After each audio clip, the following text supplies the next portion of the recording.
Soit salué tout le monde, à tous mes abonnés, soit salué. Je vous souhaite une excellente bonne fête dominicale à toutes et à tous. Cet après-midi, je suis venu m'adresser à la première dame, Madame Dominique Ouattara, dit Fantagbe, avec son mari, Monsieur le Président Alassane Dramane Ouattara. Madame la première dame, cet après-midi, je suis venu m'adresser à vous. Premier point, quel est votre rôle de la première dame envers nos mamans? Parce que quand on dit la première dame a un rôle important à jouer envers nos mamans. Mais je constate que ce n'est pas le cas. Normalement, la première dame doit empêcher certaines choses en Côte d'Ivoire pour ne pas que ça se répète, pour ne pas que ça se répète. Mais à votre tour, ça n'a pas été le cas, Madame la Première Dame. Le pourquoi, le deuxième point, pourquoi? Aujourd'hui, Cissé Bakongo, il prend tout son temps à casser la table de nos mamans dans le coin où ils se débrouillent. Pourtant, vous êtes une mère. Normalement, votre rôle, vous devez défendre nos mamans. Mais ça n'a pas été le cas. Ça n'a pas été le cas. C'est comme si nos mères ne vous disent rien, absolument rien. Vous êtes là uniquement pour remplir votre poche. C'est ce que je constate. Troisième point, vous avez pu, vous avec vos maris, vous avez pu inviter 30 000 francs pris en charge sur l'argent contribuable des Ivoiriens. En quatrième point, Dominique Ouattara a pu inviter les stars mondiales sur l'argent contribuable des Ivoiriens.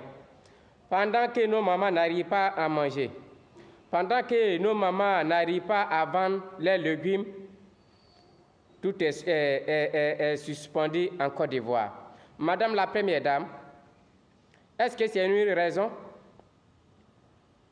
Est-ce que c'est une raison qu'on détruit bien de nos mamans?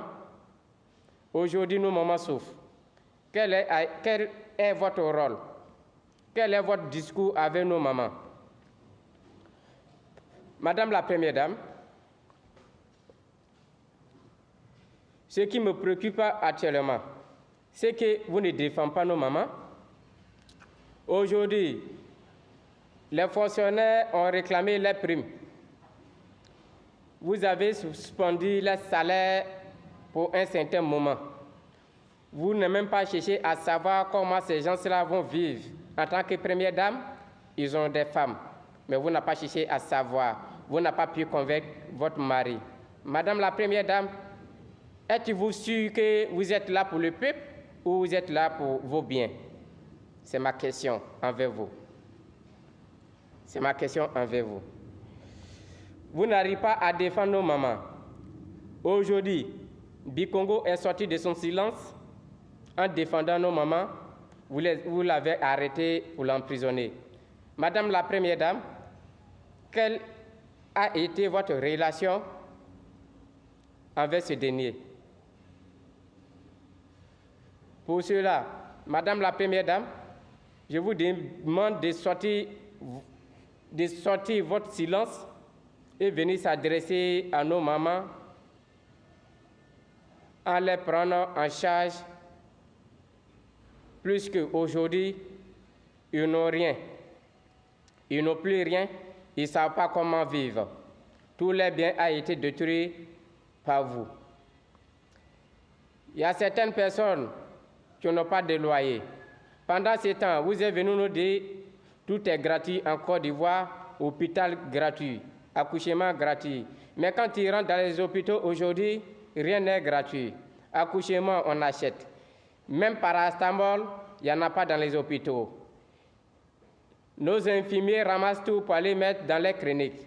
Quand tu arrives là-bas, il n'y en a pas. Quand tu fais sortir ta carte CENI, on ne te calcule pas. Madame la Première Dame, est-ce que selon vous, cela est juste? Je vous demande de commenter cette vidéo et d'analyser ça. Je n'en dis pas plus. Revoyez-vous, s'il vous plaît. Chokri, l'heure est très très grave. Le gouvernement de Ouattara vient de frapper fort encore. 30 Miss France, prise en charge en déplacement depuis Paris, en tourisme en Côte d'Ivoire, par l'argent contribuable des Ivoiriens, par le ministre de l'Agriculture et ministre du Tourisme, M. Adjoubani Kobena. Oui, la question était posée au porte-parole du gouvernement de Côte d'Ivoire. L'excuse stupide qu'ils nous ont donnée, ça nous donne la nausée. Pendant qu'ils sont en train de nous dire, oui, Laurent Gbagbo a financé la campagne de Jacques Chirac. Ok, on est d'accord. Laurent Gbagbo lui-même, il a écrit dans son livre, on ne lit pas. Mais ce qu'on aimerait vous dire là, les choses qui sont passées et les choses qui sont présentes là, que devrons-nous faire? On doit arrêter le présent et le futur ou on doit se retourner dans le passé? C'est la question qui se vous poser. Deuxième chose, M.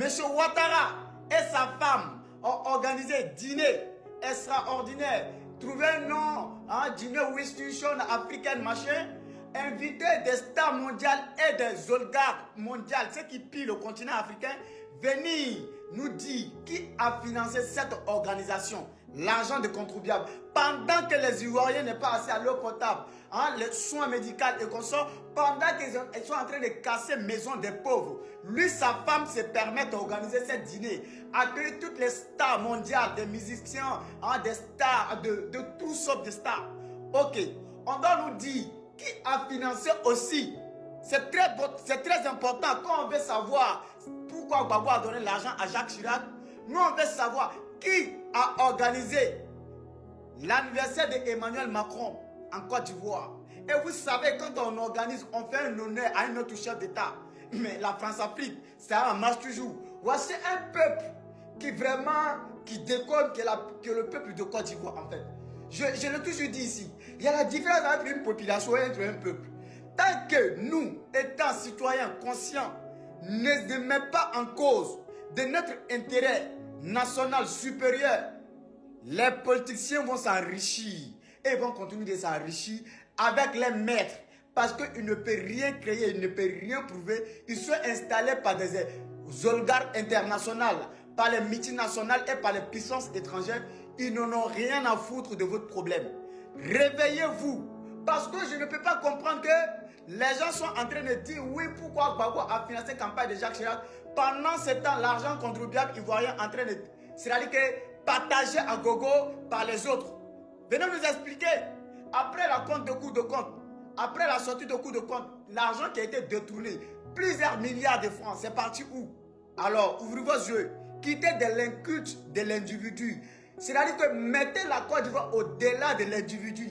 C'est ce qui vous arrive aujourd'hui parce qu'on n'arrive pas à protéger nous, peuple, nos mêmes propres intérêts. Mais on arrive à protéger les individus qui ont pillé le continent, qui ont volé et leurs familles sont en train de vivre dans le paradis, dans cette monde pendant que nous on en souffre. Et on donne nos vies à ces individus. C'est pour cela que je dis, je ne crois pas aux politiciens avec la voyoucratie internationale comme ils ont installé. Donc il faut qu'on se réveille.